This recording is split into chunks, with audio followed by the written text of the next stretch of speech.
बिस्मिल्लाहिर्रहमानिर्रहीम। दोस्तों, आज हम तफसीर बयान कर रहे हैं सूरह आल इमरान की आयत नंबर 111 से 113। तो 111 में अल्लाह ताला फरमाता है, ये तुम्हें सताने के अलावा कोई नुकसान नहीं पहुंचा सकेंगे, और अगर तुमसे लड़ेंगे तो तुम्हारे सामने से पीठ फेर जाएंगे, फिर इनकी मदद की नहीं की जाएगी। यहूदियों में से जो लोग इस्लाम लाए थे, जैसे हजरत अब्दुल्ला बिन सलाम और इनके साथी रज़ियल्लाहु ताला अन्हु, यहूदियों के सरदार इनके दुश्मन हो गए थे और इन्हें तकलीफ पहुंचाने की फिक्र में लगे रहते थे। और अल्लाह ताला ने मान लाने वालों को मुतमइन कर दिया कि ज़बानी तान और तनशना और धमकियों के अलावा ये इन मुसलमानों का कोई तकलीफ न पहुंचा सकेंगे, और गलबा मुसलमानों का ही हासिल होगा। ये यहूदियों का अंजाम जिल्लत और रसवाई होगा, और अगर ये अहले किताब मुसलमानों के मुकाबले में आए तो पीठ फेर कर भाग जाएंगे और तुम्हारे मुकाबले की ताब न ला सकेंगे। ये गैबी खबरें ऐसी ही वाक़या हुई। बाद में सहाबा कराम रज़ियल्लाहु ताला अन्हु ने शाम, रूम वगैरह तमाम इलाकों में फतह हासिल की, और यूं ये गैबी खबर पूरी हुई। 112 में अल्लाह ताला फरमाता है, ये जहां भी पाए जाएंगे इन पर जिल्लत मुसल्लत कर दी गई, स्वय इसके कि इन्हें अल्लाह की तरफ से सहारा मिल जाने या लोगों की तरफ से सहारा मिल जाए।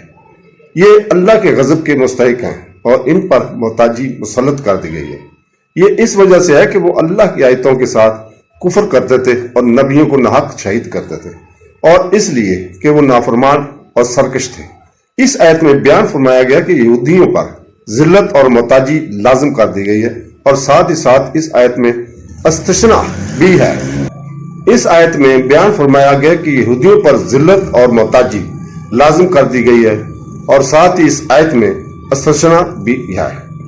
तो दोस्तों, लोगों की तरफ से सहारा मिल जाने, इस तरह के आने से मैंने ये बन गया है कि यहूदी जिल्लत और ख्वारी से किसी सूरत और किसी तरह नहीं बच सकते, मगर अल्लाह जुल जलाल की रस्सी के साथ और लोगों की रस्सी के साथ, अल्लाह की रस्सी के साथ यूं कि यहूदी मुसलमान हो जाएं तो ख्वारी से बच सकते हैं और हकीकी इज्जत हासिल कर सकते हैं। और लोगों की रस्सी की सूरत यह है कि लोगों से अहदो पैमान करें, इस्लामी हुकूमत की जिम्मे बन जाएं, या काफिर हुकूमतों से भीख मांगे और तआवन हासिल करें तो दुनियावी इज्जत पा सकते हैं, और ऐसी सूरत में इनकी सुल्तनत भी बन सकती है।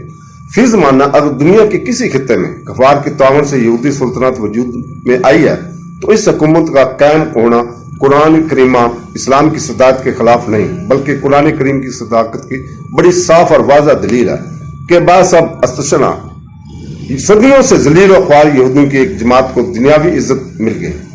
113 में अल्लाह ताला फरमाता है, ये सब एक जैसे नहीं।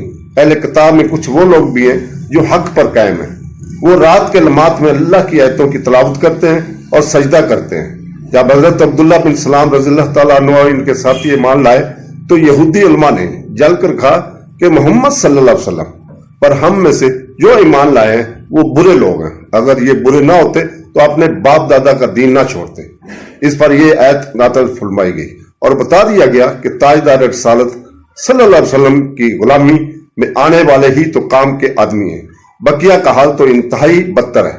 हजरत अता रहमतुल्लाह अलैह का कौल है कि यहाँ जिन लोगों की तारीफ की गई है, इससे इलाका नजरान के 40 आदमी, हबशा के 32 आदमी और रूम के 8 आदमी मुराद है, जो दीन इस्लाम पर थे, फिर हजूर करम सल्लल्लाहु अलैहि वसल्लम पर ईमान लाए।